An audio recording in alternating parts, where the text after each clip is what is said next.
स्वागत आहे नंदादीप लाईफस्टाईलमध्ये। आज आहे गुरुपौर्णिमा, तर सर्वांना गुरुपौर्णिमेच्या खूप खूप शुभेच्छा। आता मी चाललेले आहे बुद्धविहारामध्ये आणि हे चाललेत बाहेर, ते पण येतील नंतर थोड्या वेळाने। पण आता माझ्या मैत्रिणी बाहेर उभ्या आहेत, चला आपण जाऊया आता। हा व्लॉग गुरुपौर्णिमेचा आहे, म्हणजेच आषाढी पौर्णिमेचा।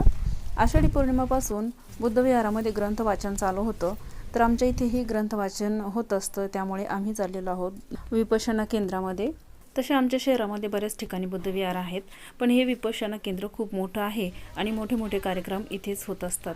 आणि आम्हाला हे विपश्यना केंद्र जवळ पडतं, आमच्या कॉलनीमध्येच आहे, त्यामुळे आम्ही इथेच येत असतो ग्रंथ वाचनासाठी किंवा कोणत्याही पौर्णिमेच्या कार्यक्रमासाठी। तर विपश्यना केंद्राचे रिनोव्हेशन झालेलं आहे, तर त्यासाठी या हॉलचं उद्घाटन करून सर्व महिला मध्ये जाणार आहेत, तर त्यासाठी इथे छोटासा कार्यक्रम चालू आहे। ज्याला रिनोव्हेशन म्हणतो आपण, ते आपण केलेलं आहे। पुष्कळसं तुमच्या सगळ्यांच्या आलेल्या रकमेतून हे सगळं उभं राहिलेलं आहे। त्याचं तुमच्या साक्षीनेच पुन्हा त्याचं आपण ओपनिंग करणार आहोत, लोकार्पण करणार आहोत। सगळं इथे आलेल्या सर्व महिलांचे गुलाबाचे फूल देऊन स्वागत करण्यात आले। त्यानंतर बुद्धवंदना झाली आणि ग्रंथ वाचनाला सुरुवात झाली।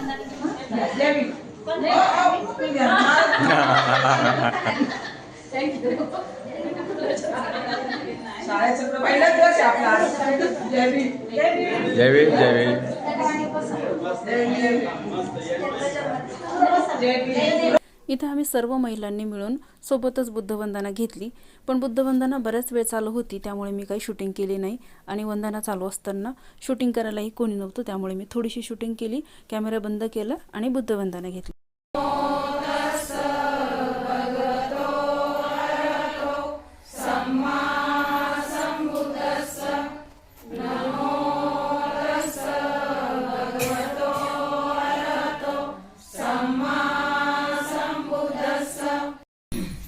समर्पण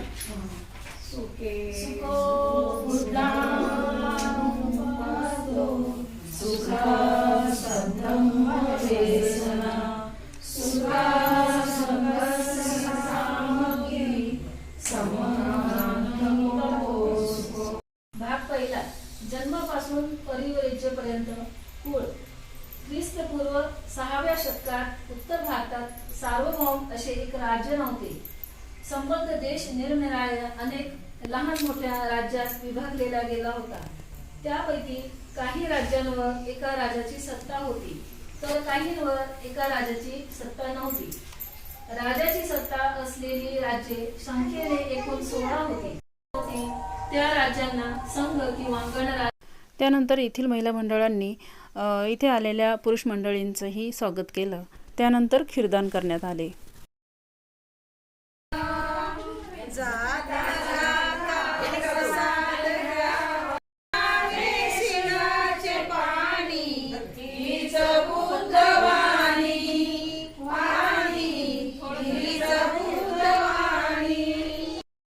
इकडे खीरदानही चालू होते आणि इकडे भगवान बुद्धाचे पूजनही चालू होते, म्हणजेच ज्यांचे पूजन बाकी होते त्यांचे। तर आम्हीही फुलपुष्प वाहून भगवान बुद्धांचे आणि डॉक्टर बाबासाहेब आंबेडकरांचे पूजन केले। तर अशा पद्धतीने आषाढी पौर्णिमेचा आजचा दिवस ग्रंथ वाचनाने खूप छान झाला। आजचा ब्लॉग आवडला असेल तर लाईक करा आणि चॅनलला सबस्क्राईब करा। पुन्हा भेटूया अशाच एका नवीन ब्लॉगसोबत नंदादीप लाईफस्टाईलमध्ये। तोपर्यंत बाय बाय।